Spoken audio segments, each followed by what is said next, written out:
Ladies and gentlemen, welcome to the Extraordinary Family Life Podcast. We are your hosts, Greg and Rachel Denning. And we're excited. Well, we're always excited. Mostly me. I'll say I'm excited. Yeah. I'm an excitable guy. I get excited about lots of things. It's true. I don't know if I would use excited to describe my emotions the past couple of days. There's been a little bit of overwhelm, not going to lie. Because, well, you guys know, we've been telling you that here we are in the Worldschool Family Resort. We've moved in. We're getting it ready, upgraded. And, I don't think this is an exaggeration. You can correct me if I'm wrong. I literally feel like there's more than 10,000 things to do. You count every little thing everywhere on the, because that's how my brain works. I'm like, that thing on the floor, that, all of those is a thing that one of us has to touch and place and decide where it goes and all of that. Maybe that's the difference. Yeah, I think so. I walk in and say, I need to clean this room. And you walk You're in like, and say, it's one thing. It's like clean the room. Yeah. Boop. For me, every little thing counts. Is a thing. So yeah. Your list is huge. That's why I'm because saying every 10,000 item makes things. the list, and I'm Right. like, no, I just need to clean the room. No, I think that's why. This is it. Yeah. We finally discovered it. discovered You it. have 10,000 things to do, and I got like 600. 600, I'm like, yeah. this is a lot, but we got it. Right. And No, you're like, that no, is- I'm that is- itemizing everything. Well, because that's how my brain thinks about it. Because I look at Greg has this pile of weapons in the corner here that he's collected from around the world, and to me, each one of those is an item to do. Because I think, oh, we should hang them on the wall, which means I've got to figure out how to hang them and order the stuff, and then I have to do the actual project of actually hanging them. So each one of those things is at least 3 different steps, if not more, right? And so that's why, to me, it like, this is so insightful. Hopefully, you listening are like, oh, I get it. I wonder. Which then, that's why it leads to me feeling more overwhelmed, I guess, because all of that stacking and stacking and stacking, where I'm like, oh my No God. wonder you're living under We're a up to gigantic pile. 12,500. Exactly. It's crushing me. Right. And I'm like, what? There's just a few things we need to get Yeah, done. exactly. I love it. So, anyway. I gotta share something that was so fun. I went to pick up a dresser, I think. I can't even remember what I went to pick up. Something. And it happened to be in this antique shop. And if you guys have ever been interested in antique furniture and things, Portugal is loaded to the hilt with antique furniture. It's cheap, really. It's super cheap.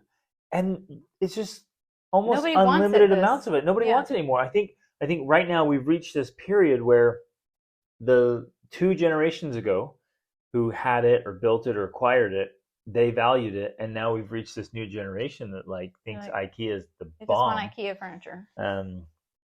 And so they're just like, "Whoa, what would I want this old stuff for?" And they're just dumping it out on Facebook Marketplace. And so I went to pick up something that was just gorgeous, and then it happened to be in this guy has this little, I guess you could call it a storefront. It's more like a warehouse. He just has the thing packed to the hilt with all this antique stuff. And I'm like, well, I'm looking for a bookshelf for my office. He's like, I got one. He walked back over there, and it's gorgeous. Stunning. It is amazing. And I was like, wow, I want it. I'll take it. It's so rad. Well, I get it home and unload it. And Rachel's like, did you see that it has wasn't me lions? even. It was Sage. Was it Sage Sage? was like, oh, it even has carved lion faces on it, which, if you know Greg has this whole thing with lion. He has a big lion picture on the wall, and you have a lion head. So you've got this lion theme going on, and we're like, oh my gosh, it has lion heads carved into it. Hand-carved lion heads on my bookshelf. And on the bottom here, too. So exciting. So rad. Yeah. So we got all kinds of stuff going on. We'll circle back to the things we're working on here because it fits with the question we're going to talk about today. Let's dive in. Yes. Okay. So I got an amazing question. I'm going to read it to you. It starts, I'm writing to tell you both what an inspiration you've been to me over the last year. I've listened to almost all of your podcasts, and I'm working my way through the Family Systems and Charts course. All your information is clear and practical, and it's made a huge difference in my level of overwhelm and what our family has been able to accomplish. Woohoo! I'm so excited about that. That's wonderful. So awesome. My husband and I are taking our kids, aged 13 and 11, to Europe for 3 months this August. And I was wondering if Pause. you. Well, pause right there. Well, kudos Awesome. to planning that, Yeah. thinking about that, dreaming about that, taking kids who are at such a formative age.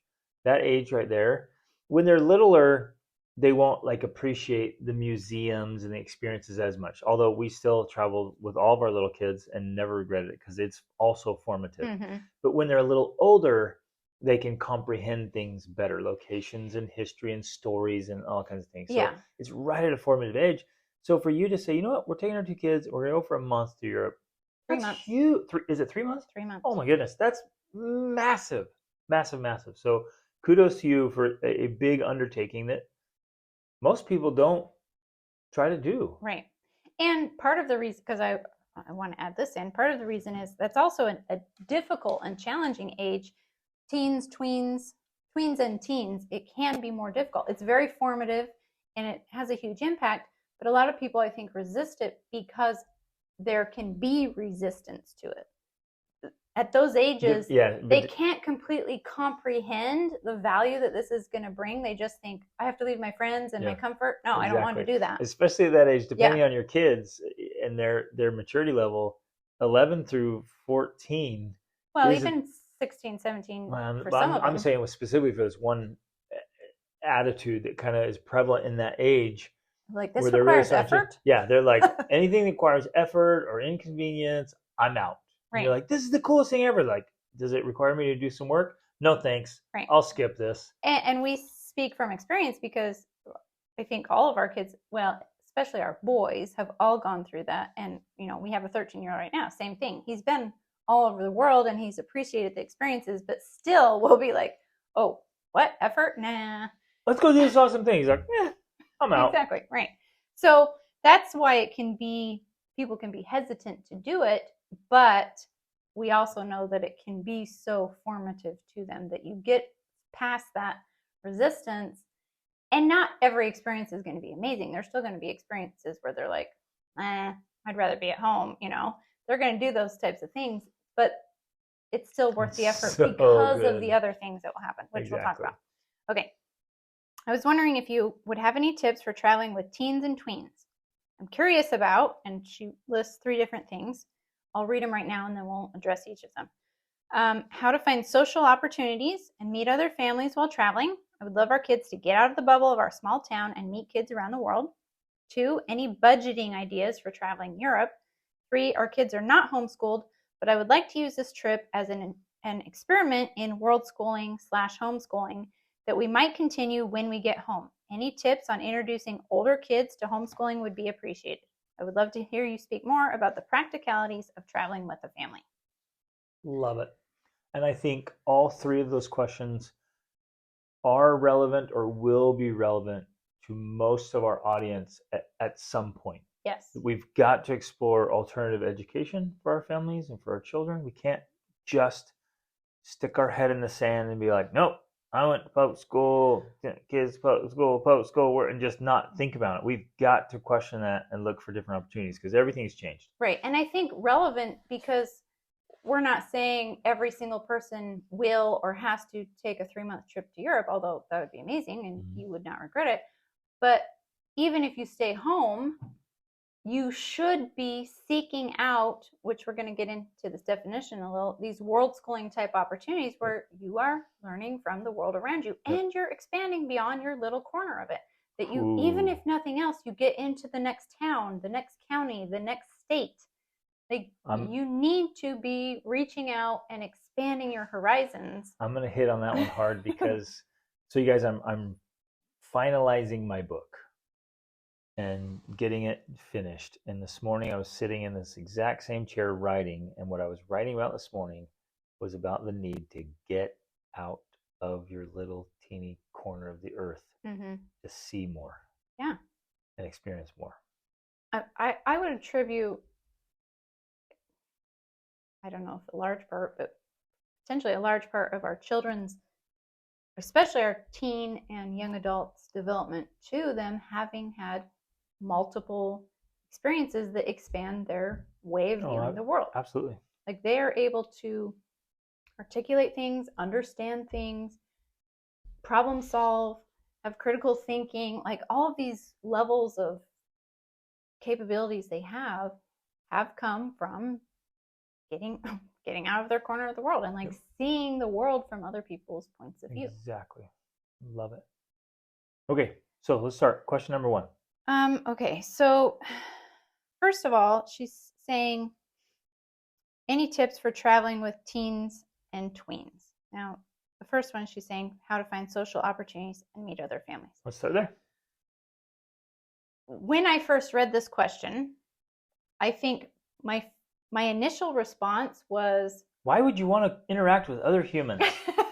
No, it wasn't that. But Rachel's it was massive introverted side comes out and be like, why would anyone want to interact with other people? No, when you could that be was alone. not what it was. That was not what it was. But it was something along the lines of, I don't know that we ever took our children traveling with the intention of making friends. Now, making friends sometimes was a side benefit, but I don't know that it's ever the primary reason or the primary outcome. Like, there's so many things that happen during traveling and so many benefits. One of them can be making friends. But if your entire goal was to make friends, I don't think traveling would be the best way to accomplish that per Agreed. se. Yeah, it's not the best vehicle. Yeah. Now, it can happen. Although some of our all-time best friends and like friends that we've had for years and years and years, yes, only came because we were out traveling. Right. But it wasn't. But the it objective. was also, I think they did come from us not just it was long-term traveling, like where we spent 3 months or more in one place type of thing. Well, or that we were out traveling because we met a lot of people while we're on the move, and these call them divine coincidences. Yeah. We crossed paths with people and connected and have stayed connected for many years because we were out traveling. And that kind of stuff definitely can happen, especially if you're open to it, but it's definitely not something you can plan. Right. You cannot plan to have those divine coincidences where you meet up with somebody that becomes your best friend. It's just something that happens because you are out in the world, because you go out, because you take that hero's journey. It happens. Yeah. But it's not like, this is my goal, this is the best way to achieve it. It's definitely not that in my mind, right? Like, there's a lot of, like I said, a lot of benefits to traveling, but if it's your primary goal to make friends, that's not the primary vehicle for doing that. That's one thought. But that being said, she says here that, we want to meet other families while traveling. I would love our kids to get out of the bubble of our small town and meet kids around the world. Boom. That's going to happen. Yes. You may not make friends, but you are definitely going to have lots of experiences that expand your reality. I would say opportunities for experiences. Because we've met families that are out traveling and they're so glued to their phones or iPads or whatever, or their video games. They're so trapped in their own small reality that they take with them. They bring with them. Because you can bring the bubble with you. Exactly. In fact, you can bring the small town mentality with you and go see all the big cities and beautiful places around the world and not be affected at all. Right. Because you're standing in Paris and all you're thinking about is your little small town reality. Or you've got your headphones on and you listening to your playlist or whatever. And which brings a thought to mind, about tips. There has to be a very careful balance between using technology while you travel and not using it. Yep. And so that's one of the things we love to be clear with our kids. Like, we're not the type of family that are like, no devices at all, while you're on a 13-hour flight. We're okay with using some devices. That's the time when we're going to say, go ahead. Yeah. Binge. Numb yourself from the pain. So unless you need to sleep, which we'll say, hey, look, you better go to bed because we land, it's morning and we're going to spend a whole day going. So you better go to sleep. But if not, we'll be like, go ahead. And that's also a time, same thing. Like, we're not the type of people who will give our kids melatonin to sleep unless we're changing time zones and crossing oceans. Then we're like, you know what? It's supposed to be, because that's another strategy is when we get on a plane, I think about what's the time zone where we're landing, and I try to get on that clock as soon as possible. So if it's nighttime, I'll let them have some dinner and watch a movie, but then I'm like, I'm giving you some melatonin and you're going to sleep so that we can wake up in the new time zone. Mm-hmm. But other than that, we like to be pretty restrictive with device use. That means when we're out and about, no, No there's no devices. devices. Yep. Now we might get home and watch a movie or something on home, hotel. Sorry, we're used to calling everywhere we stay home. In fact, this is a rambling thought, but we talked to our sons a couple days ago because they're in Florida, and they were talking a little bit about that. That they're kind of having a difficult time in what they're doing right now. They're not getting the results they want, and he was talking about, I don't know if he was trying to connect it to being homesick, but like we don't have a home. It's like we don't have a physical home, he says, but being together as a family is home. I've always counted just us being together is always home. And so it doesn't matter to us if we're in a hotel or we're in an Airbnb or whatever, that's always home. And so we're always like, let's go home because we're together as a family. And so that's home. But, so back to the devices, when we're out and about and having the experiences, that's when we're like, nope, sorry, you're not having your headphones on. You're not having a device on. We're not walking through London with you have your headphones on or whatever. Like, no way, you've got to be present here. Well, because ultimately the only way, if we're concerned about getting out of our bubble and having opportunities that can transform you or change your paradigm, like you have to be in the moment in order for those to happen. You cannot be checked out and expect to be touched by the world around you. And so we're super intentional about that. Yep. That's huge. Like, and find a way to be persuasive. Don't use it as a punishment all the time, and don't be harsh about it.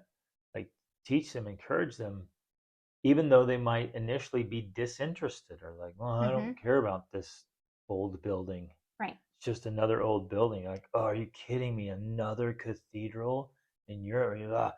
But another castle. Teach them to stay engaged.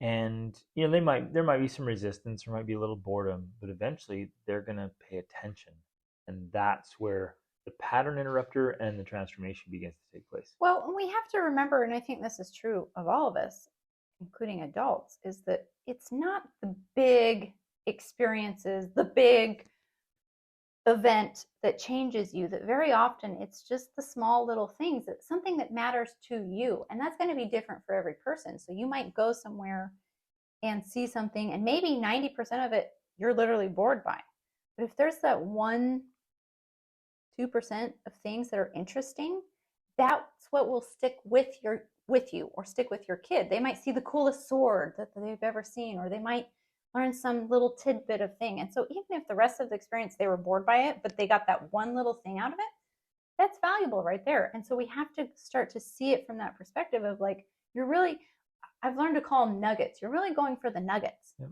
You're not going to be completely entertained, and not every person in the family, especially either. You're not going to be completely enthralled by everything you do and all of it, but there are going to be nuggets in there that are valuable to each person. And so we're really like this little treasure hunt of going on, finding the nugget, and you can be more intentional about it by, if you know what your kids are interested in, well, do those things. If your kid loves swords, go to a sword shop, go to a museum with swords. Like, definitely include those types of things in your travel. And that's what you lead with for each kid. Yeah. Like, what are we doing? We're gonna go to this museum. They're like, nah, come on. They're like, there is the coolest armory in this building. Right. And it has all the weapons they used from the 11th century to the 16th century. This is legit. Right. That kid's gonna be out of his mind. You don't even ever have to use the word museum. Right. You're just like, we're going to this cool armory with ancient weapons. What? When are we going there? When are we going there? And like, a totally different lead. Yeah. Where the kid's excited. And then with the other one, you're like, okay, we're going, with one of your daughters or whatever, you're like, they have this display of all the dresses they wore through the Victorian era. Right. Like, whatever. Like, whatever it is like the bling bling from 400 years ago or whatever. And like, let's go see it. Like, lead with those things. Well, and learn how to tell stories. Even simple things. And this is true for younger children specifically in this example, but the principle is the same. As for 2 years ago, when we were going to go to Norway I convinced my smallest girls with candy canes. Like that was the selling point for them. For one, we don't really do candy. We rarely do candy canes, once in a while for Christmas. But I told them, I said, we're going to go to Christmas markets and all of this. And I'm like, they're going to have candy canes. Candy canes? Can we get a candy cane? Sure, we can get a candy cane at the Christmas markets in Scandinavia, right? And that to them was the selling point. Yeah. That's what mattered to them. That's what they were excited about. And so you find whatever it is your kid or teen or tween is excited about. That's what you lead with. With the teens and tweens, we led with dog sledding. Yes, and reindeers, and that. So again, find the experiences or create the experiences that will facilitate the transformation and be exciting and enticing to each one. Right. That's going to make a huge difference. And that is also included for us going to playgrounds, places where you and I wouldn't necessarily be interested in going to, but when there's a playground, we take our kids. For us, travel is not just about doing the things that are quote unquote educational or like the whole purpose of the trip. We're like, if we're in Europe and there's a playground and our kids want to go, we go. Mm-hmm. And we let them play and enjoy it so that they then have this positive association. And that can even be true for tweens because they still like to play and climb. Well, yeah, you could. Yeah, let them climb on cool things. Let them do the things they want to do. We were just in Sevilla like a couple weeks ago. First of all, there's this amazing tree that our whole family loves.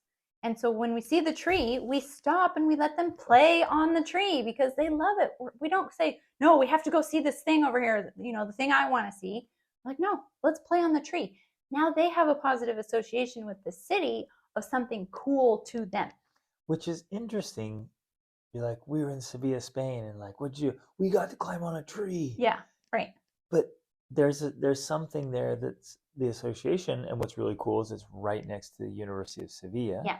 And this cool moat and the building. And one of our favorite restaurants. One of our favorite restaurants. And so it's all this stuff around there, and they're creating this cool association. Right. And I think that too often when kids or teens or tweens complain about travel, I think it's often because parents only do the things they want to do or feel like will be beneficial for them rather than doing the things that the kid themselves actually would like to do, right. Even if that's something that to you seems a waste of time. Right. Like, we're going to sit at this playground. We also see it like in very rigid, very strict, very packed schedules. Yeah. Here, on a time scale. Go. And the kid's like, hey, can we just enjoy this for a minute? Nope, got to get to the next thing. Right. And then you're like, oh, this is a chore. I can't wait to be done with my vacation. Well, that's a good point. That's another very important tip because for us, I would say less is more. Like there is an endless amount of things that you can see. You will never, and I've had to learn this, you will never be able to see all the things there are to see. And so mostly you have to decide what you're going to not see and spend more, like have it be a more relaxed schedule. That makes it more sustainable for everybody. More enjoyable. The entire family will enjoy the experience way better if you do less things. And okay, here's I think one of the coolest things that now that we're thinking through it and articulating it, it was planned. It's planning for spontaneity. Yes. Having a more flexible schedule allows you, so it opens you up to the possibility and then allows you to take advantage of the things you didn't know were going to come. Yeah, it gives you time to climb on the tree or whatever. Or meet somebody and they're super cool. You're like, man, let's hang go out get with some these gelato. guys. Let's go do something fun together with this family we just met. Or the locals just said we should try this, and you go over and you're like, this is one of the coolest places ever. Let's stay here and come back again tomorrow because we have some flexibility. Exactly. Yeah. So for me, when I'm planning our schedule, and this is the way I like to travel as well, I pick some of the most important things, like the things that to me are a must see, do not miss. And those are the ones I focus on getting to and getting tickets or whatever, or scheduling a time. But then the rest of the time, it's kind of just open so that we have, here's something we don't always understand. When you plan an itinerary, while you're sitting at the comfort of your home, you're not necessarily going to feel like sticking to that itinerary when the day comes, because you don't know what's going to happen between now and then. Exactly. And the day that you have planned for this entirely busy, packed schedule might be the day right after you missed a flight and you get in late and you're up late. You don't know what's going to happen. And so I love to just leave plenty of space in there for the unknown, because without that, that's when everyone grows to hate traveling, and then they want to go home and they never want to do it again because they had a miserable experience, because it was go, go, go, go, go, with no downtime, no recovery time, and nothing fun that they enjoyed. Right. That's how you ruin travel for kids. A word of caution, though, this could backfire if you're not proactive people. If you left some downtime and the whole family is very lethargic or not very proactive, and you're like, okay, we don't have anything on schedule. Oh, fine, let's just sit here. And then you spend a few hours every single day just sitting in some apartment in some rad place on in your Europe. device. Yeah, you're sitting on your devices. Right. And you're like, you Dennings are full of it. We left tons of downtime. It was so boring. Yeah. We spent hundreds of hours sitting inside while we're in Europe. Like, well, duh. Don't do that. Yeah. And so the way that I kind of counteract that is, like I said, I'll have the top things I want to do that, like, these are must-see. And it might be a must-see for me, a must-see for you, a must-see for one of the kids. It's like something that if, this person is like, I want to see them. Then I'll also have a list of, oh, that would be cool to see type things where it's available. I've done my research, and then it's like, it's on a day-by-day basis where we're like, okay, guys, here's some options for today. What would you like to do? And then we're like, oh, let's maybe go see that. And That's then we literally go see that. what we did for our Iceland trip.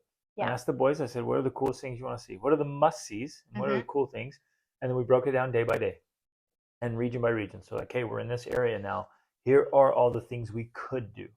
And so we planned it out before we got there. And then when we actually got there on the ground, we're like, okay, now we're here. Here's that possibility. Which one do you guys want to hit? Which one you want to do? And which depending on how you actually feel today as well, right? It worked out great because we'd done some flexible planning. Right. And we also have to remember that within all of that, and here's sometimes what we forget when we're planning a trip, especially if it's 3 months, within all of that, you still have to eat. So you have to go to restaurants, or you have to go grocery shopping. So you can buy food to prepare at your hostel or whatever that has a little kitchen. Both or Airbnb. Both experiences we recommend. Great. Yeah. And you still have to wash laundry. Like, there's still the daily things that you have to do that without experience, you forget to plan that into the schedule. Like, we need a shopping day or time. We need a laundry time. And so nobody plans that. Yeah. Nobody thinks like, oh, today's laundry day. Right? We're starving. Yeah, exactly. And so we have to remember that has to be a part of the schedule still. And it can be a very enjoyable part of the schedule. It's an experience to go grocery shopping in another country, in another language, in another culture, currency, and to see what they like. I always feel like it's a treasure hunt. Like, you go to this totally new store and you wander around looking for stuff, and you're like, oh my gosh, what is this? I've never seen this before. I don't even know what that is. Please, please, please, this is what I beg of you. Try local foods. Yes. Don't go to the grocery store looking to find the same little brand of crap cold cereal you eat at home. Do not deprive yourself and your children of awesome experiences. You're like, but my kids only eat Lucky Charms. Well, then let them go hungry. Say, hey, we're in this other country. This is what they eat for breakfast. So you can have that or go hungry. Like, up to you, whatever. Right. I'm not buying stupid American garbage. Especially because it's often more expensive because it's imported. Who cares? Well, but that's what I'm saying. That's another reason. Don't eat the stuff you're used to, because it's imported to that country and it's more expensive. Even if they have it, we're like, no, we're not getting that. We're getting these other things because that's part of immersing in the culture. Exactly. Right. So remember that some of our best experiences in countries have been meals. Absolutely. Meals at restaurants or meals that we've prepared because, with these random weird ingredients. We're like, wow, this is all they had at the store. What is this stuff? And that becomes part of the experience itself. And so we And the have to think stories and about the that. memories, and Yeah. they're so fun. So So many think fun about that memories. aspect too of like, okay, part of the cool experiences we're going to have is going to include eating or sometimes even doing laundry. I mean, that's the thing about travel is that nothing is the same that you're used to.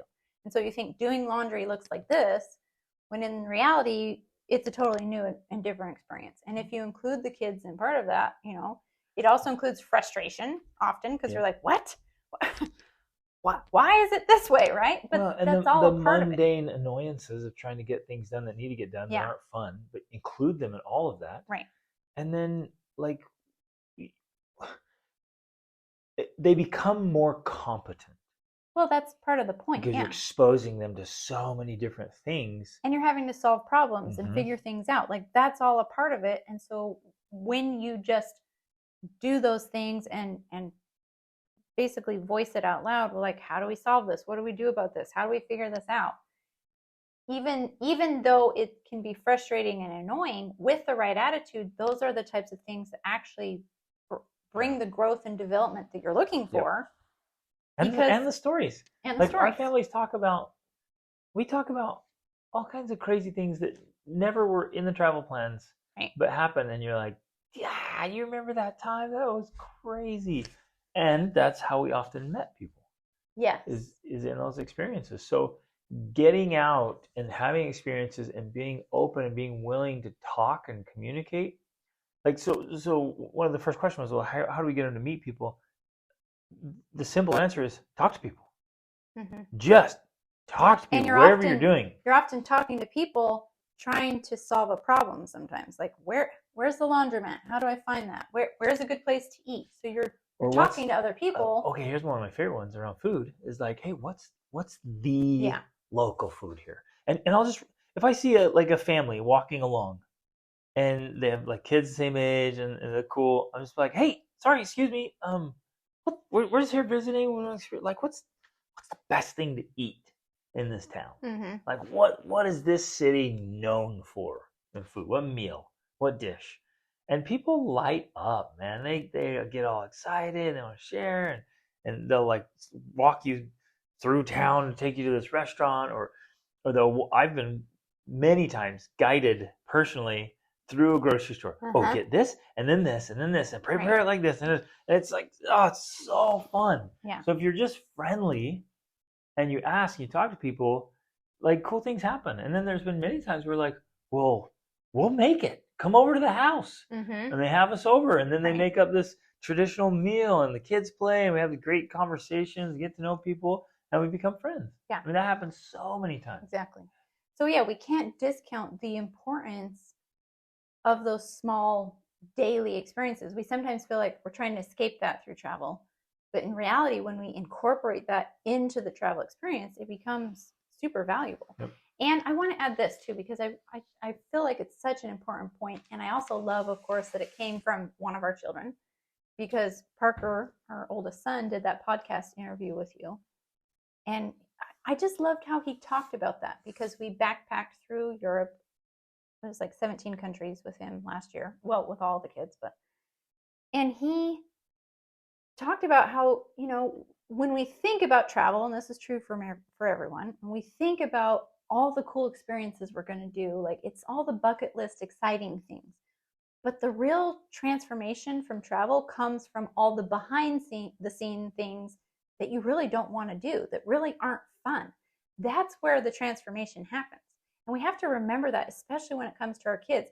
Our kids are tougher and have more grit and have more character because they've had to sit in airports at 1 a.m., because they've had to walk very long distances when they're exhausted in the rain, because they've had to go without sleep, because they've had to go hungry. It's all of those forced experiences that come from travel that have caused the character development. And so I think that we could easily discount that and think, oh, well, I just want to get through this, or we're just going to be grumpy right now, or we're going to be upset, rather than realizing that it's those opportunities that are the ones that can teach yourself and your kids the most, when you learn how to deal with them with grace and A good attitude. A good Well, attitude. that's what I was going to say is like those are the best teaching moments. They're Absolutely. really the best opportunities. And the way you handle them will teach your kids how to handle things. Exactly. So if you get all grumpy and angry and frustrated and you're just cursing the way things are, Right. then guess what your kids are going to do? They're just going to do that same thing. But if you think, hey, we got a long haul here that was unexpected, there's a strike, all And the transportation flights strike, were canceled. or they just did a random roadblock. Okay, or the I trains mean, are not running today. What in the world are we going to do? And you have a good attitude about it, and you get together, you solve the problem, and you all endure. What we embrace the suck is the saying, yeah. right? You all embrace the suck together. Man, it's such a great teaching moment. And when you lead out with a good attitude, which you are amazing at doing, especially, I just love to see how the kids rise up and like literally rise up to meet that occasion because they're like, okay, we're gonna do this, we're gonna make it through. They One are of the things so that good at it now. came to mind was last year when we were training and busing, and we arrived in, I think it was Riga, Latvia, and we had to walk in the rain at night to our Airbnb Through a sketchy and eventually led into this very sketchy neighborhood. It looked like a haunted house to me. Like, I'm not kidding you. It was all dark and it was like a haunted house. And we go in. Even before that, when we got out of the train Yeah, stations, like there was drug deals going down right in front of us, and I see all that stuff, right? Because I grew up in some street savviness, and so I'm noticing all this stuff, and I'm constantly paying attention. I've trained my older kids, and so they're like, we're giving each other glances. So the little kids have no idea what's going on. The older kids are like, yeah, watch this guy, watch that person. Oh, there's a deal that's going on right there. So we're cognizant of all this stuff.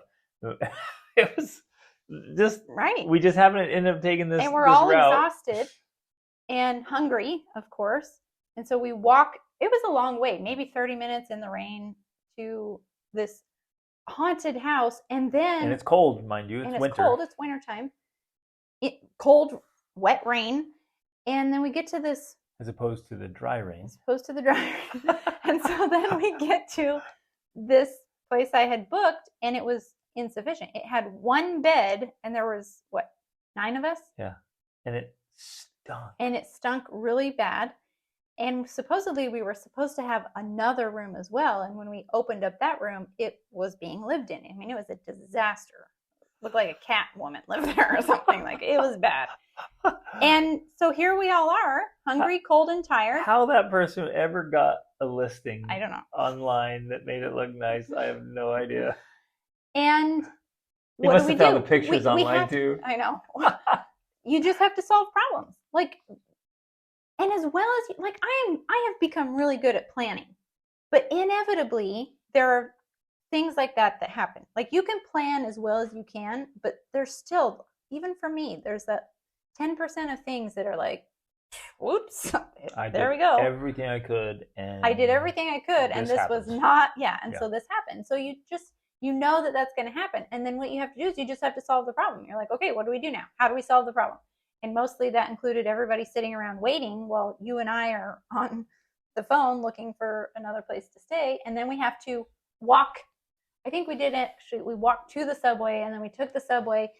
But then this was what's amazing, and I found this again and again.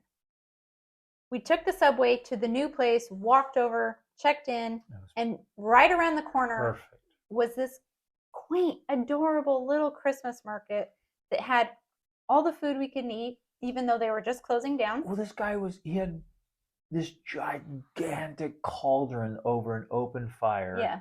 With all the most amazing food, and it was just like the perfect setting. And he's like, "Here, I'll just give it all to you guys." And we got it for cheap and loaded up, ate this amazing stuff, walked around the market. It was perfect. It ended up being wonderful. An absolutely perfect evening, and we couldn't plan that. Yeah, we couldn't have. No way to plan that. Right. And it was absolutely awesome. And so I guess the whole point of this is expect those things to happen and know that with the right attitude, those experiences will be as valuable as anything else you do, if not more valuable than going to the museum or going to the sites. It's those little things that actually make the big difference. No, they're so awesome. Okay, we talked a lot about that. I had a couple more thoughts about meeting people, though. Yes. We we just get engaged with life. So we get there and we're like, well, let's take some lessons.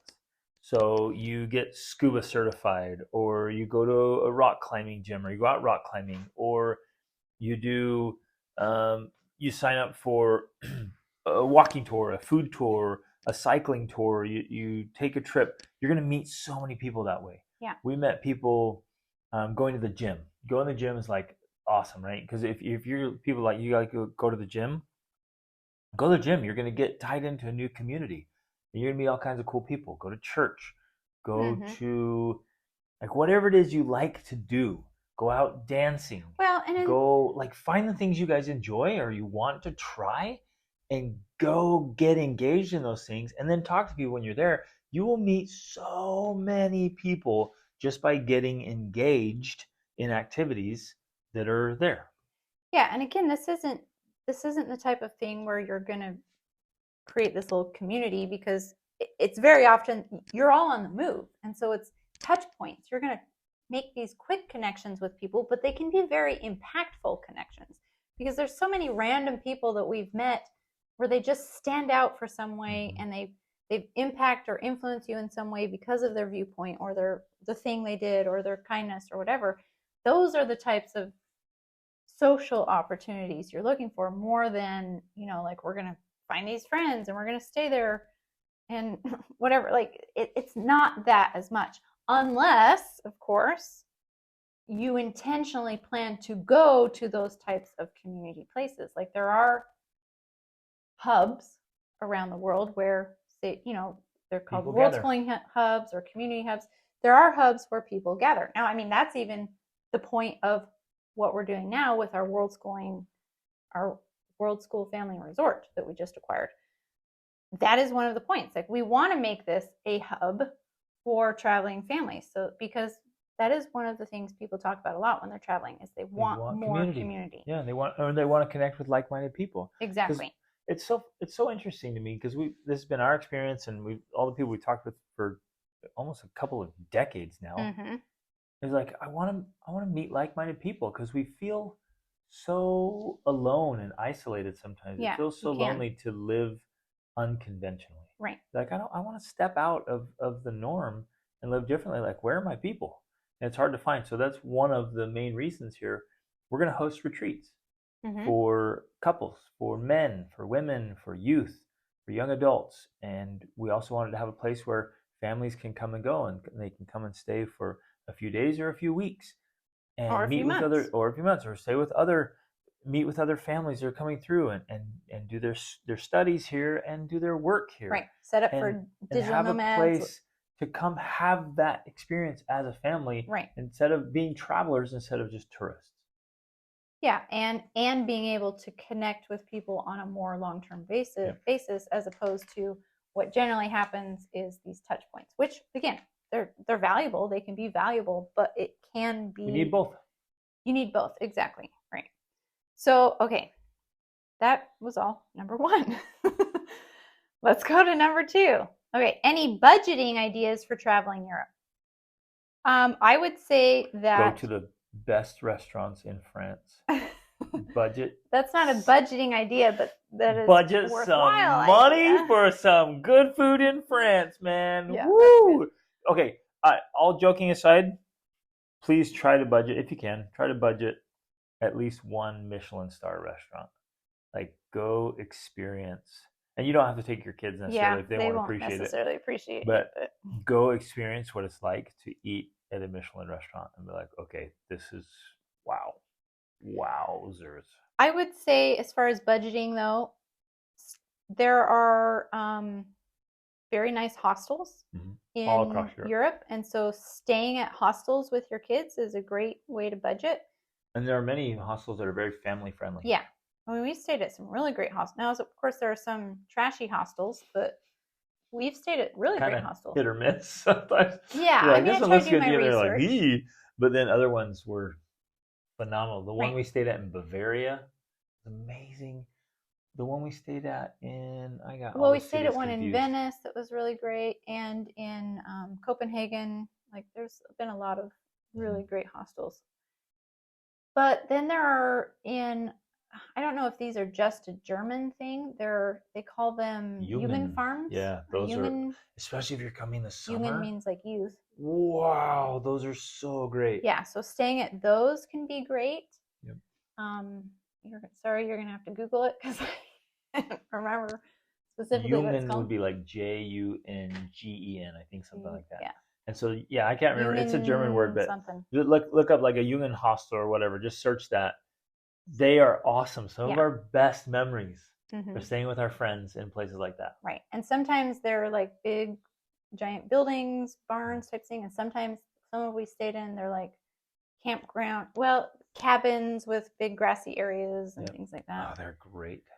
So we've Um, stayed some right downtown and then some out in the country, and they've been awesome. yeah, There are long-term car rental deals that you can get. In fact, the Renault is the German, or not German, French car maker. They actually do like a 3 month lease, so you can rent a car the whole time when you're in Europe, and that gives you a lot of transportation, and it's very affordable. yeah, and that can be a little challenging to figure out, but it is possible. But the other option too is taking trains and buses. I mean, it's So not buses always buses as, were affordable. Some of the trains were yeah, expensive, some of the trains were expensive, especially but you you can can get fly. passes. You can fly. Oh yeah, that's true. We did passes that were better, but you can fly on Ryanair and EasyJet. Yeah, so that's the other It was thing. so cheap. You can fly all the way across Europe for 30 euros. Well, It's so okay, cheap. back to the budgeting idea. One of the best ways and here's one of the ways that I do this. Because it, like, again, if you're sitting at home at your house planning your entire itinerary, it's going to be different than when you're on the ground and you have some flexibility. Because if you look at Ryanair or EasyJet and you have flexibility with where you can go, that can save you a lot of money. If you're determined, like, I'm going from this city to that city, well, you're going to have to pay whatever they're charging. But if you're somewhere and you're like, okay, I'm in this city, where can I go? And you're like, wow, $30 to this country or this city, that's the one you pick. That's a way of saving money, right? So that's another approach, is that sometimes our itinerary is completely determined by The the flight. flight Yeah, options we find. exactly. And what's interesting about that is you can fly from one city all the way across Europe for super cheap, and then fly back to a neighboring country to the first country, neighboring to the first country for super cheap. And whereas going in between them could be way more expensive. So Yeah. you can just bounce all over and be flexible like that. Right. And trains are good. Subways are good. Public transportation in the cities is fantastic. Yes. All across Europe. Groceries. Yeah. I wanted to share that. Grocery stores are very affordable. The food quality here is amazing, and the groceries are very affordable. So if you plan on hitting a restaurant often, it's going to be far, far, far more expensive than hitting grocery stores. And the food's amazing. Yeah, so that's another benefit of staying at a hostel or staying at an Airbnb. Now, if I book Airbnbs, I usually find that outside of the city, they're more affordable. But then that often requires us to rent a car to get there. So it's kind of a trade-off. Or we'll often, you're actually really good at this, of like finding a subway line or a train line or a bus line so it takes us right outside of town, and it's literally a 10-minute bus or subway, and saves us hundreds of dollars on accommodations. So the accommodations are great. They're just outside of town, and we walk right out. It's like a 5-minute walk to the subway or the bus stop, and we're right back downtown. Yeah, which is really nice. We did that recently in Dubai. It was perfect. Walked over, got on the subway, went downtown, and came back out. It worked out great. True. But staying at a hostel or an Airbnb that has a kitchen then allows you to save money on food, because you don't have to go to restaurants. You get, like, we rarely, if ever, eat breakfast out because we always just buy things to eat at home. It's usually meats and cheeses or yogurts and milk. Which is what we do often for even lunches and snacks too. Yeah, we eat a lot. There's salamis here and cheeses and fruit. There's a lot you can just throw in a backpack and eat joyfully here and inexpensively. Okay. Anything else that you can think of at the moment for budgeting? No, I'm remembering with fondness when we first came to Europe for our first 3 months. We bought bikes. We got here, we got on like a Facebook marketplace. We bought bicycles. Yeah. And we biked as a family in a little bike trailer for groceries. We biked everywhere. There was bike trails everywhere. And Europe's really Mm-hmm. like that. We biked for 3 months, Yeah, and that was that one was of my cool. all-time favorite times of our life. Mm-hmm. It was so awesome. Well, and okay, this is another approach too, because when you're thinking about budgeting, you're always going to save money the less you move around. Every time you move to a new city, a new place to stay, whatever, that's going to cost you money. So one approach is, in that case specifically, we stayed in one place, one townhouse in Germany for 3 months. Now we went out and we rented a car on the weekends and we drove around and did stuff like that. The rest of the time we biked. That is one type of experience that's completely valuable. You may not see as many places, you may not hit as many countries, but it's a very valuable experience in itself, and you often meet more people, right? So that's another approach, especially if you're more concerned about budgeting than you are about seeing lots of places. That's one approach. You go for 3 months, Stay but you stay longer in one and area. negotiate, because you can negotiate with any Airbnb or whatever. Like, hey, we'll stay longer term. Is there a better deal? And they can give you a better deal. Well, they often even just offer it. Like if you Right. book longer term, they give you a discount. And then if you pick a strategic spot, like you could easily hit 4 or 5 countries within just 4 or 5 hours. Yeah. If you hit the right spot. But then you're, on the weekends you're doing that and whatnot.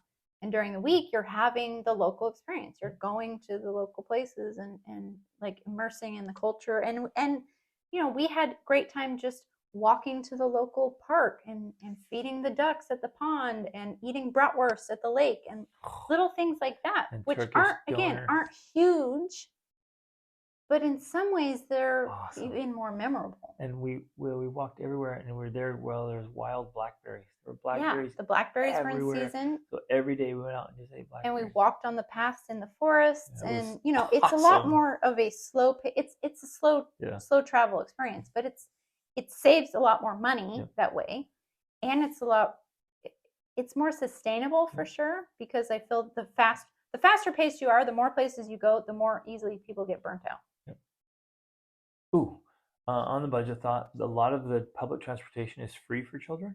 So all the trains and subways were free. Actually in Europe, and, museums. Some of the museums are now. Most of them are. It might be under the age of 10 though. I don't remember for sure. But some of them were under 18. So depending on where you are, always check, because you might jump on and be like, oh, I gotta buy tickets here. Make sure you double check, because there are lots and lots of museums and castles and public places that anything under 18 or anything under 16, it depends on what it is. Anything under 15, it's free. Right. In fact, there's a ton of museums that are just free for everybody. Yep, that's true. Okay, last question. She says, our kids are not homeschooled, but I want to use this trip as an experiment in world schooling. Any tips on introducing older kids to homeschooling would be appreciated. Well, in a lot of ways, that's the purpose of traveling. To us, that is the definition of world schooling. World schooling is learning from the world as it presents itself to you. And finding, I guess the active part of that is finding the lessons that are there for you to learn. Because something can happen to you. You can have, like we talked about with the challenging, frustrating experiences, they can happen. And that can either make you a better person or a worse person, depending on how you respond to it. And so, in essence, that's what world schooling is. It's learning how to respond to the world around you in a way that makes you a better person. Yep. So, and then, okay, no matter what your kids do for school, this is for everybody. No matter what your kids do for school, you and I have a moral obligation to help them love learning. They have to love learning. And sometimes that means separating it out from school, because their school experience is kind of killing the love of learning. Mm-hmm. They have to love learning. So your job, my job, is to make learning fun and exciting, enjoyable and interesting. And if we find the right books and the right experiences and the right tour guides, then learning is amazing and kids love it. And most of the time they're like, wow, this is what world schooling is like? This is what homeschooling is like? I'm in. This is amazing. Well, if you make it a good experience. And I think specifically there's a reason why they use the phrase interest-led learning, because when you learn how, as the parent, to pay attention to the interests of your children and then use those as a pathway for learning, then it becomes a completely different experience for the child. A lot of times it's done backwards. Like we the experts try to decide what a person or a child is supposed to learn, and then we try to force feed that to them by making them memorize, or whatever, when was you the War know. of 1812? But if you take their interests and use that as the starting point and use that as the guide, it eventually leads them to lots of other things. It leads them to learning about all the things they quote unquote should learn about, but it starts with swords, or it starts with dragons, or it starts with mythology. Like there's a lot of starting points that, when used in an effective way, become the tool for loving learning. Absolutely. And on that same line is like, get them into books, age appropriate books that have historical and geographical context. Yeah, so I love to do that. I love to find, because our kids love to do audiobooks, and that's one of the things that we will do when we're traveling, especially if you're on a train or you're on a plane or you're waiting in an airport. Like, audiobooks are great. And I love to get audiobooks about the places where we're going to be. Specifically, I love to get story based books about the place. I'm not getting some dry, whatever travel guide. But like, we went to Norway, and so and only the ones who were interested in. I didn't make all of them do it, but I said, "Oh, hey, here's a series about Norse mythology. Who wants to listen to this?" And my, at the time, 16-year-old or 17-year-old, he wanted to listen to that, so he listened to a series about Norse mythology. You and I watched a series about Vikings, which was also depressing, but you know, I got kids' books about Norse mythology, and we read those during devotionals. So I like to do that and make it, because it becomes more interesting to everybody when it's actually about a place you're going to or you have been to. So you can do it after the fact too. Yep. Like, but when it's like there's a connection in your brain, your neural network there, that's like, oh, I know about this place, or I know about that. Like, and that still happens with our kids. If they have a frame of reference, they're more interested in things like the Sistine Chapel or the Vatican or this or that, because they've been there. Yep.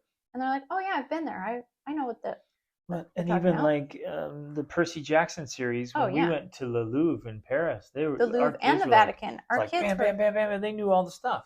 yeah, But then, they like knew all if the you're statues in and France, you go through something like All the Lights We Cannot See, which there's a couple sections that are hard to hear in there for younger ones, or And There Was Light, true story by Jacques Luceron, who's yeah, 16 when he was leading the French resistance as a blind kid.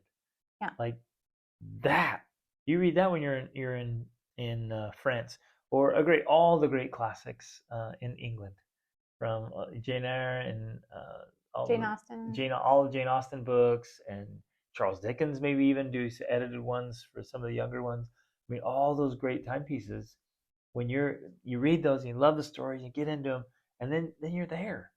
Yeah, and that is the essence of world schooling, is making connections in your brain between content or slash curriculum and real world places and times in history, which just comes alive when you get to go and see those places or touch them or experience it firsthand. It just makes it that much more impactful to you as a person, and this includes your youth, even if they don't always demonstrate that. When they have this concrete connection to a place or a thing, then they're far more interested. It's just a part of how the brain works. It's called the reticular activating system, the RAS. Like, once you become aware of something, then your brain starts to pay attention and be like, oh yeah, I know about that. Yeah. Oh, I've heard of that. Oh, I've been there. And then you just become more aware. And that, to me, is the power of world schooling, is because it concretizes learning about people and places with a real place in the world. Yep, love it. And so then, obviously, we've led World War II trips through Poland and Germany, and so I would read all the great books, like The Choice by Edith Eger. I absolutely read that one. And if you're in Or the Germany or hiding place. Poland, the hiding place. If you're going to be up in the Netherlands, and then go to the hiding place, it'll blow your mind. And then read the Diary of Anne Frank and go there, and then go see Auschwitz. Go see some concentration camps. Now with 11 and 13, you're going to want to filter it a little bit and temper it so they don't like get crushed by the darkness of humanity. But still take them and still talk through it, but just don't let the full weight of the torturing that was happening in Auschwitz like just demolish their hope for humanity. But still just walk through it, and maybe instead of maybe going in there and having them read the plaque of what actually happened, just say, yeah, they would torture people down there because they have no respect for life, and then just move on, and but hit those things, and then go see the Disney castle down Neuschwanstein. Well, and remember we went to that salt mine that's outside of it's so cool outside it's near of Auschwitz. Krakow. Krakow, yep. Okay, that place is unreal. That on its own was so impactful for our children, because it's one thing to talk about something and to give all the numbers about this mine is this big and this deep and this long and they've been and to tell about it. It's a whole nother experience when you take the stairs. I don't even remember how many stairs we went down. Hundreds. It was like 20 minutes of walking downstairs. Going down spiral stairs. I was starting to get dizzy because we were going around and around. We walked down, and then we were down there for 2 or 3 hours, and they said that was only like 1% of the entire mine. The miners carved these, they literally carved a cathedral in this mine with salt crystal chandeliers and like entire mosaics of Christ and the disciples and his entire life scene. I mean, it was huge. It was mind-blowing. When you have experiences like that, it can never compare to reading about it. That's ultimately what we're talking about. Yep. And when you put that out there for kids, like, hey, you want to learn like this, or do you want to learn from the book? Mm-hmm. You want a textbook and a workbook to go with it? Yeah. Or do to you learn want about to the numbers and the data? Stand there in person and see it. Mm-hmm. And even all of our kids were just blown away by the massiveness of this mine and the sculptures in it, and it's awe-inspiring to you to see these were just regular people, regular miners, and because of their devotion and interest, spent time carving things in to the salt. And it's unreal. Like it just blows your mind. It's so cool. So I don't know. To me, that's the contrast. And ultimately, to me, that's what worldschooling is about. It's about having the real life experience with real places and real people and real history that brings it to life. And I just don't think it can compare. It needs to be used with quote unquote regular learning, because that adds depth to the experience you have.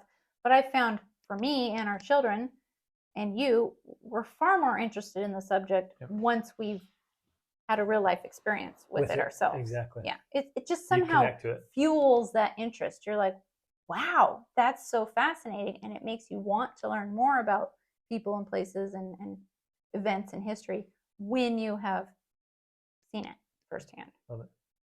Okay, hopefully that's helpful, you guys. There's, you obviously know that we would invite you and hope you would go out and have long trips around the world with your kids and expose them to all kinds of things and figure out how to do it. There's ways for every budget, countries for every budget, mm-hmm. experiences for every family, and you expand and you grow. And the last thing we want to do is just stay in one tiny little corner of the earth and stay in our tiny little container and remain small and underdeveloped. Mm-hmm. It's an absolute travesty and so sad and that it's avoidable. We remain small when we could expand and grow and right. see and experience so much. Why would we do that to ourselves or our kids? So let's get out and see this world. You're invited to come to our Worldschool Family Resort. Yes, of course. come here, you guys. In the south please of Portugal.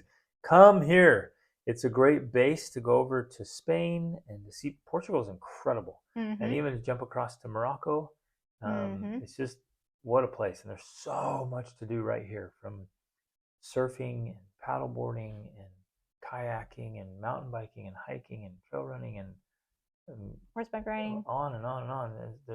It's amazing here, and we are setting it up. Rachel's redoing all the rooms. They're just gorgeous and comfortable. We've got orchards and farm animals, and Learning just this spaces and morning working we're spaces. putting in a sand volleyball court and Yep. a sport court. I mean, we're just going to make this whole place a place of learning and inspiration and transformation. So come stay with us. Thanks, you guys, for listening. Love you. Reach upward.